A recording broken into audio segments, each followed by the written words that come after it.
Fada Bio an Beach Dov Dukas.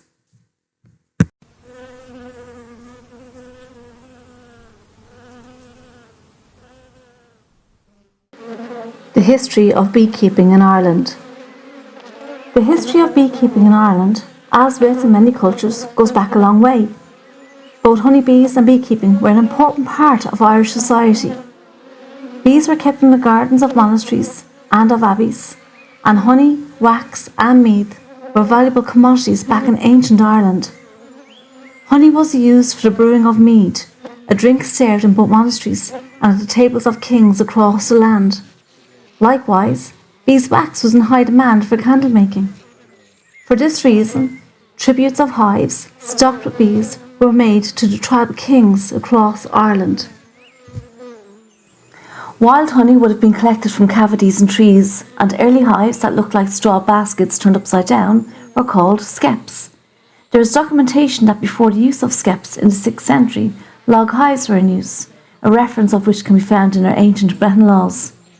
Though the word skep is understood to be an Icelandic Norse word for a basket used to measure grain, it was the Saxons who first used skeps for keeping bees and brought the idea to Britain. Skeps would have been made from material such as willow, straw and blackberry, and were in use in Ireland right up until the late 1880s, before the introduction of movable frames. Traditionally, skeps had no fixed floors. Instead, they were placed on timber floors or on rush mats to keep out the cold and the damp. They were often placed in purpose-built recesses in stone walls for easy access. These recesses were called bee holes. Bee lore tells us that the first beekeeper in Ireland was St. Madamnoch, who lived in the 6th century. According to folklore, he brought bees to Ireland from Wales, where he had been studying them under St. David of Maneva. It is said that Madamnoch had such a way with his bees that they never stung him. Likewise, another 6th century monk associated with bringing bees to Ireland is St. Malga of Balbriggan. He is said to have kept bees in his monastery in South Cork. Christianity came to Ireland in 430 AD, and although many saints are credited with bringing bees to Ireland, the fact is that bees were present in Ireland long before these accounts. It is more likely that these accounts refer to the art of beekeeping and the introduction of hives to Ireland, rather than the introduction of bees themselves. A patron saint of bees and beekeepers is St. Gobnet of Ballyverney in southwest Cork. Her monastery is located just 1 kilometre south of the town of Ballyverney. There are many stories of Gobnet and her bees. One story tells of how she cured one of her sick nuns using her own honey. Another story tells of how Gobnet's bees attacked raiders and stopped them from robbing her people's cattle. Another version of this particular story tells of how Gobnet turned her bees into soldiers to fight off the raiders. The first mention of the use of skeps in Ireland is in reference to St. Gobnet in the 6th century.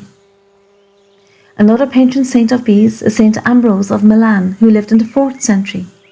As a child, it is said that a swarm of bees landed on his face while he lay sleeping. Leaving behind a single drop of honey, his father saw this as a sign of eloquence and good fortune. St. Valentine, another saint associated with romance, is also associated with beekeeping. Looking at our Breton laws, we can see just how valued bees were in ancient Ireland.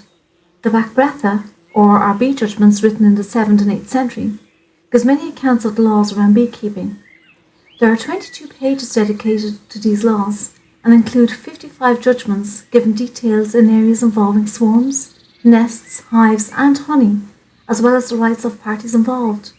For example, a man who finds a tree with bees in a lawful green, which refers to an enclosed piece of land, is obliged to keep one half for himself, but the other half must go to the owner of the green where that tree is found. In reference to wild nests, a man who finds a stray swarm, if it be outside a green, up to a great forest, inaccessible country or unshared land, 1/3 goes to the man who finds it, but 2/3 goes to the owner of the land where it is found.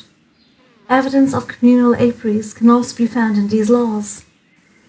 As many as 1/3 of the bee judgments were concerned with the ownership and value of swarms. However, some laws dealt with the theft of bees.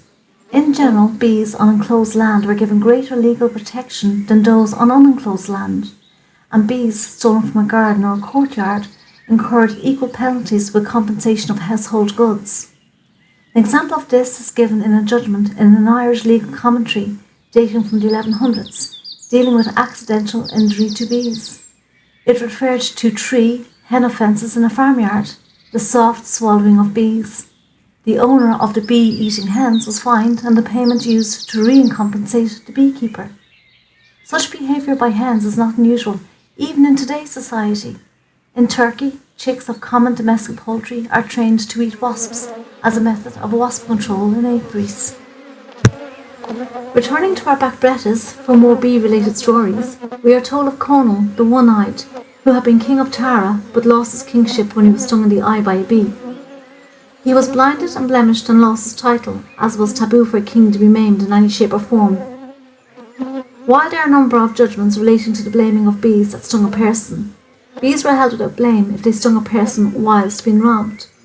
And if a bee stung an innocent person who did him no harm, that person was compensated with honey and a note that he did not kill the bee in question. An interesting observation about our Breton laws in relation to Irish beekeeping is that English manuscripts dating to the same period lack such references. In fact, references in the Irish beekeeping judgments contain no Latin loanwords, only Irish, indicating that beekeeping lexicons must have been established long before the arrival of Christianity in Ireland. Aside from our Breton laws and our backbretters, we have many other historical records to validate our rich heritage of our winged friends. Venerable Bede of Northumbria, an Anglo-Saxon theologian and historian who lived in the later end of the 6th century, described Ireland as a land rich in milk and in honey. And upon leaving Ireland in 685, King Aldred stated that in Ireland he found wheat and he found honey, indicating our rich traditions and value of our bees. In ancient Ireland, a stirabout fed to children in poor families consisted of oatmeal made with buttermilk and eaten with stale bread, whereas the sons of kings had wheaten bread upon new milk taken with honey, indicating that honey held rank in society, associated with the wealthy. In later times, we have documents such as our Statutes of Ireland that speaks of waxicot, a duty paid on the charge of wax candles in churches, indicating that wax was in high demand. We have the Annals of Ulster and the Book of Rights that mentions our bees. Our first instruction book on how to manage bees was printed by the Dublin Society in 1733 and reflects on beekeeping techniques dating back to the 1500s. From our earliest literary sources to our modern prints, there are indeed many references to our beekeeping heritage that validates our love and connection to our bees. Even our Irish place names like Mellifont Abbey, the Latin Fons Mellus, which translates to the fountain of honey, highlights how well ingrained these creatures were in the Irish landscape. This abbey was the first Cistercian abbey, founded in Ireland by St Malachy in 1142. The monks of this monastery were said to be renowned beekeepers. And finally, let's not forget Brother Adam, a Benedictine monk who passed away in 1996. Not only was he a beekeeper, but he developed the book Fast Bee. It is said that he spoke with his bees and had such a gentle way with them. His touch was unmatched to anybody else's of his time. Our bees are truly part of our heritage, our land and our lineage, and we should celebrate them as part of the revival of our old ways. The old ways which identified and united the people of this land and made us uniquely Irish. Our land, our language, our culture and our bees, our native black bees, are all part of the heritage of Ireland and should be protected and promoted to ensure that our rich culture is not lost to our future generations. In recent years, there have been many beekeeping associations in Ireland dedicated to and focused on repopulating Ireland's native Irish black bee. Dunamaise Beekeepers Association is just one of these associations, but there are plenty across Ireland who are helping carry this tradition forward. Please support our bees like they've supported society since the beginning of time. A world without bees is a world declining, and we owe it to them and to nature to ensure their future. Fada Bio an Beach Dov Dukas.